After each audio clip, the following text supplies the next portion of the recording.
Winter passed, and the caterpillars began to cross the road again. I had spent the year in gathering and culling over folk tales. I loved it, but I had to bear in mind that there was a limit to the money to be spent on the project, and as yet, I had done nothing about hoodoo. So I slept the night, and the next morning, I headed my toenails towards Louisiana and New Orleans in particular. New Orleans is, now, and has ever been the hoodoo capital of America. Great names and rites that vie with those of Haiti and deeds that keep alive the powers of Africa. Hoodoo, or voodoo, as pronounced by the whites, is burning with a flame in America, with all the intensity of a suppressed religion. It has its thousands of secret adherents. It adapts itself like Christianity to its locale, reclaiming some of its borrowed characteristics to itself, such as fire worship, as signified in the Christian church by the altar, and the candles, and the belief in the power of water to sanctify, as in baptism. Belief in magic is older than writing, so nobody knows how it started. The way we tell it, hoodoo started way back there before everything. 6 days of magic spells and mighty words in the world with its elements above and below was made. And now God is leaning back, taking a 7th day to rest. When the 8th day comes around, he'll start the making new again. Man wasn't made until around 5:30 on the 6th day, so he can't know how anything was done. Kingdoms crushed and crumbled while man gazing up into the sky and down into the hollows of the earth, trying to catch God working with his hands so he could find out his secrets and learn how to accomplish and do. But no man yet has seen God's hand, nor yet his fingernails. All they could know was that God made everything to pass and perish except stones. God made stones from memory. He builds a mountain himself when he wants things not to forgot. Then his voice is heard in rumbling judgment. Moses was the first man who ever learned God's power compelling words, and it took him 40 years to learn 10 words. So he made 10 plagues and 10 commandments, but God gave him his rod for a present and showed him the back part of his glory. Then too, Moses could walk out of the sight of man, but Moses never would have stood before the burning bush if he had not married Jethro's daughter. Jethro was a great hoodoo man. Jethro could tell Moses could carry power as soon as he saw him. In fact, he felt him coming. Therefore, he took Moses and crowned him and taught him. So Moses passed on beyond Jethro with his rod. He lifted it up and tore a nation out of Pharaoh's side, and Pharaoh couldn't help himself. Moses talked with the snake that lives in a hole right under God's footrest. Moses had fire in his head and a cloud in his mouth. The snake had told him God's making words, the words of doing and the words of obedience. Many a man thinks he is making something when he's only changing things around. But God let Moses make. And then Moses had so much power he made the 8-winged angels split open a mountain to bury him in it and shut it up behind him. And ever since the days of Moses, kings have been toting rods for a sign of power. But it's mostly sham polish, because no king has ever had the power of even one of Moses' 10 words. Because Moses made a nation in a book, and 1,000 million leaves of ordinary men's writing couldn't tell what Moses said. Then, when the moon dragged 1,000 tides behind her, Solomon was a man. So Sheba, from her country where she was, felt him carrying power, and therefore she came to talk with Solomon and hear him. The queen of Sheba was an Ethiopian, just like Jethro, with power unequal to man. She didn't have to deny herself to give gold to Solomon. She had gold-making words. She was thirsty, and the country where she lived was dry to her mouth. So she listened to her talking ring and went to see Solomon, and the fountain in his garden quenched her thirst. So she made Solomon wise and gave him her talking ring. And Solomon built a room with a secret door, and every day he shut himself inside and listened to his ring. So he wrote down the ring talk in books. That's what the old one said in ancient times, and we talk it again. It was way back there, the old folks told it, that raw head and bloody bones had reached down and laid hold of the taproot that points to the center of the world. And they talked about High Walker too. But they talked in people's language, and nobody knew them but the old folks.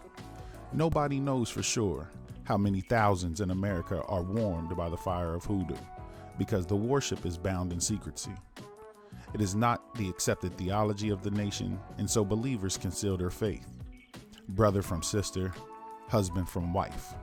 Nobody can say where it begins or ends. Mouths don't empty themselves unless the ears are sympathetic and knowing.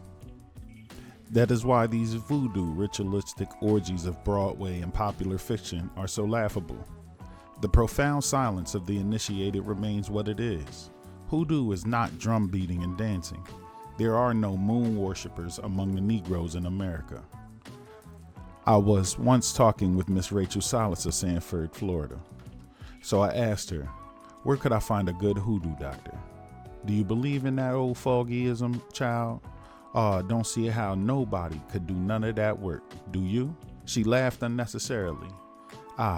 Been hearing about that mess ever since I've been big enough to know myself, but shucks.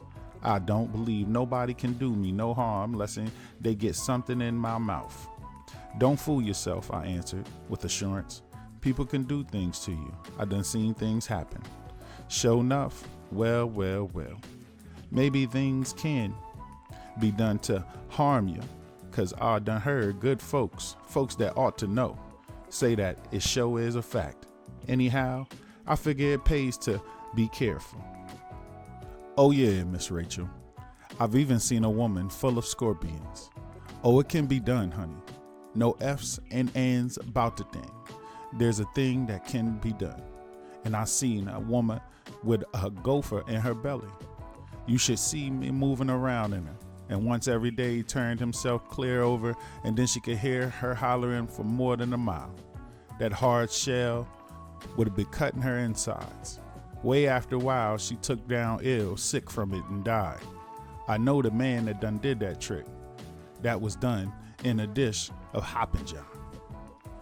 Mrs. Viney White, a neighbor, was sitting there, so she spoke. I knowed into that myself.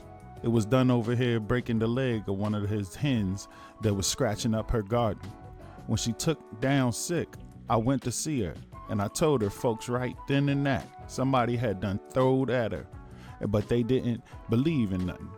Went and got a medical doctor, and they couldn't do nothing to find this case is no good at all. Fact, it makes it worse.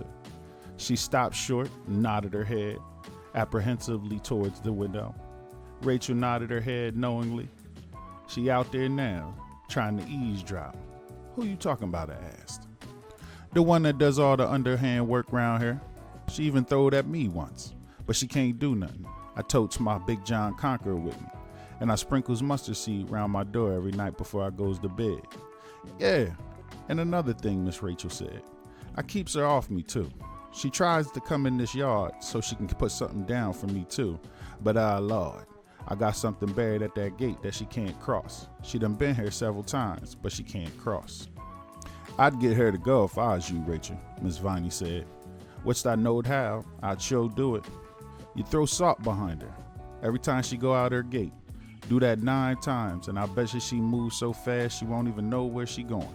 Somebody salted a woman over in Georgetown, and she done moved so much she done wore out her furniture on the moving wagon. But look at here, Zora. What you want with a 2-headed doctor? Is somebody done throw the old shoe at you? Not exactly. Neither one, Mrs. Viney. Just want to learn how to do things myself. Oh, honey, I wouldn't mess with that if I was you. That's a thing that's got to be handled just so, or they'll kill you. Me and Rachel both know somebody that could teach you if they will. This woman ain't like the other hoodoo doctors. She don't do nothing but good. You couldn't pay her to be rotting people's teeth out and filling folks with snakes and lizards and spiders and things like that. So I went to study with Eula, who specialized in man-woman cases. Every day somebody came to see Eula to tie them up with some man or woman or loose them from love. Eula was an average size, very dark skin and bushy eyebrows. Her house was squatting among the palmettos and the mossy scrub oaks. Nothing pretty in the house nor outside. No paint, no flowers. So one day, a woman came to get tied to a man. Who is this man? Eulalia wanted to know. Jerry Moore, the woman told her. He want me and I know it. But that woman she got roots buried and he can't get shit out of her. Done been married. Eulalia sat still and thought a while. Then she said, Curse, I'm a Christian woman and don't believe in parting no husband and wife. But since you done worked roots on him to hold him where he don't want to be, it ain't no sin for me to loose him. Where they live at? Down Young's Corner, the third house from this end. Do she ever go off from home and stays a good while during the time and he ain't there neither? Yes, ma'am. She all the time away from that house, off fan footing, whilst he working like a dog, and it's a shame. Well, you let me know the next time she's off and I'll fix everything like you want it. Put that money back in your purse. I don't want a thing till the work is done. 2 or 3 days later, her client was back with the news that the overplus wife was gone fishing. Eulalia sent her away and put on her shoes. Get that salt bowl and a lemon, she said to me. Now write Jerry's name and his wife's 9 times on a piece of paper and cut a little hole in the stem end of the lemon and pour some of that gunpowder in the lemon hole. And roll that paper tight and shove it inside the lemon. Wrap the lemon in the bowl of salt up and let's go. In Jerry Moore's yard, Eulalia looked around and looked up at the sun a great deal, then pointed out a spot. Dig a little hole right here and bury that lemon.